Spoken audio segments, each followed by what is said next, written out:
This is Anapsul, and we're going to talk now about opening or reopening the investigation into Valdemar da Costa Neto, right? You know, Alexandre Moraes decided to reopen the investigation against Valdemar da Costa Neto. And the suspicion is that the objective of this is precisely to screw over the PL in next year's elections. You know, there's a very high chance that we can solve all of Brazil's problems simply by winning next year's election. If we put Tarcísio or anyone linked to Bolsonaro in the presidency next year and build a strong base in Congress and in the Chamber of Deputies, in the Senate and in the Chamber of Deputies, we can reverse the problem very quickly. Very quickly indeed, metint ataplid. Perhaps that's why Alexandre Moraes wants to keep this ace up his sleeve. He wants to investigate Valdemar da Costa Neto to prohibit him from doing anything. If any of the PL wins, if we end up in this situation with a right-wing president and a mostly right-wing Congress, Alexandre Moraes will simply cancel the PL's registration, saying that Valdemar Costa Neto participated in a coup, I don't know where, and with that, that's it, right. He destroyed the right wing in Brazil. I don't rule out that this is the case with Alexandre Moraes' plan, no. Even Flavio Bolsonaro thinks the same way. Let's understand this issue here. This news was suggested by Nikita Molotov, Gabriel Takes the Trumpet to his father, and several other people. Thanks to the people who suggested news on our website at thezone.com, and thanks to you who are watching our video. If you like our content, please like it and subscribe to the channel, okay? Well, yesterday Alexandre Moraes requested the reopening of the Valdemar da Costa Neto case, right? Just in case you're unaware, Valdemar Costa Neto is the president of the PL Bolsonaro's political party, you know? So what happened in this story? The first panel already approved this reopening, so this investigation against Valdemar da Costa Neto will be reopened. So the first panel of the Supreme Federal Court, this decided this Tuesday the 21st, yesterday, right? To order the reopening of the investigation into the coup plot involving the president of the PL, Valdemar da Costa Neto, whose crime in Alexandre view was filing a lawsuit seeking review Mumoto. He can't file a lawsuit. With the decision, the investigation must be resumed to investigate the crimes of organized crime and attempt to abolish the democratic rule of law. Last year, Valdemar was indicted by the federal police, meaning he began to be investigated by the federal police precisely in this investigation into the coup plot for having filed a lawsuit. The only thing Valdemar da Costa did was file a lawsuit.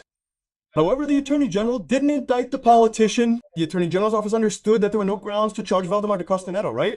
In any of the four groups accused of keeping Jair Bolsonaro in power after and trying to keep Jair Bolsonaro in power after the 2022 elections, right? In other words, Alexandre Moraes' idiotic investigation, right?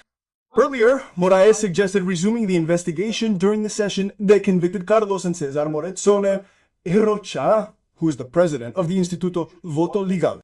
Carlos was hired by the PL to conduct studies to support the lawsuit in which the party challenged the results of the first round of the election to the Superior Electoral Court TSE. In other words, this is absurd. It's completely legitimate. The guy conducted a study, presented the study, and the PL filed a lawsuit about it, all public, all legal within the Supreme Federal Court, STF. It was the STF that would decide this. Then, in the lawsuit, disinformation was used to suggest fraud in the electronic voting system. Damn, there's no crime here, nothing. Even if you consider it disinformation, which it wasn't, because what was used were the actual log records from the voting machines. They're saying it was disinformation, and that's why they can convict the guy. And then Alexandre Moraes says the following, but we convicted this guy here, Carlos Cesar Rocha, but we didn't convict the guy who hired him, Valdemar da Costa Neto, que es esto? We have to investigate him again, right? And of course, this wasn't a joke. This was evidently planned, and in fact, the investigation into Valdemar da Costa Neto was reopened. Then Flavio Bolsonaro says something similar to what I said in my video yesterday here. Look, there's nothing more that can be done for Brazil to stop the human rights violations promoted by Alexandre Moraes against whoever he wants, against whoever. Reopening the investigation against Valdemar makes no sense. It's just an excuse to achieve the goal of disqualifying the PL registration. Another handball goal with VAR in the first class that will validate for the good of democracy. Of course, it already validated, Evan. Unfortunately, it already validated. It's true, right? In other words, that's what he wants, to disqualify the PL registration. PL. That's Alexandre Moraes' goal. Or at least to have an ace up his sleeve to maintain this power over the PL.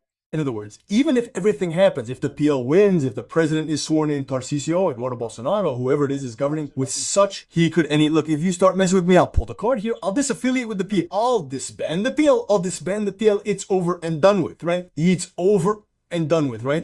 It's a totally absurd situation that can't be justified by anything, especially because the only crime committed by the legal voter, I think it's absurd that the guy was convicted. I think it's absurd that the Convicted for what? The study he performed demonstrated the existence of inconsistencies within the voting machine logs derived from the same voting machine logs. He really brought that up. Oh, but it can't be because it's misinformation. How is it misinformation, man? Another impressive thing, right? Not only is it difficult, but it's not a matter of convicting someone for saying something wrong, right? I mean, because there's no such thing as fake news in Brazil. Also, as the expert here, Marina Cojo says, it's difficult to connect fake news about electronic voting machines with a coup plot. Of course it's difficult, because there's always been criticism of electronic voting machines. It's nothing new. Questions about electronic voting machines have been raised in Brazil for a long time. So why has this now become a coup? Right. In other words, it shows yet another weakness. Look at what she says here. The connection between the spread of fake news about electronic voting machines and the attempted coup d'etat has generated debate in legal circles. Understand, people on the left-wing lawyers who make up a large part of the legal community understand that anything goes to convict Bolsonaro. So it doesn't matter. Oh, but there's no legal basis, it doesn't matter. He has to be convicted because Bolsonaro is ugly, Bolsonaro is bad, Bolsonaro, we don't like him. According to Marina Coelho Araujo, lawyer and a PhD in criminal law, there are reservations about the direct link between questions about ballot box security and the characterization of an attempted coup. This discussion about ballot box security predates the events. Exactly. The ballot boxes have always been questioned. There's nothing that has now become a coup, right? And the link between this discussion and a coup is something that's initially difficult to establish. I've already explained the issue of causality to you, right? Establishing fault in law requires establishing the causal nexus, a fundamental principle. You have to say that this thing caused that.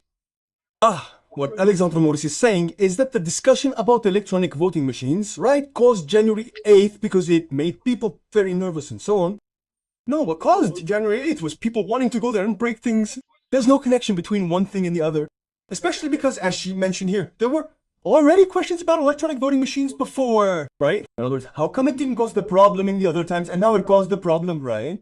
The complexity and the concatenation of the events presented by the STF, right? Wrong way. In other words, this is a polite way for her to say, holy shit, XANDÅ shit himself, damn, what are you doing? This doesn't make any sense, does it? So she's being polite here, saying she doesn't want complexity in the concatenation of the events presented. She's screwed up. What the fuck did you do here, XANDÅ? What the fuck is this, right? The expert points out that the process was developed in different phases, culminating in a thesis that seeks to connect several events. Look, again, she's connecting a bunch of things that don't make any sense at all, right?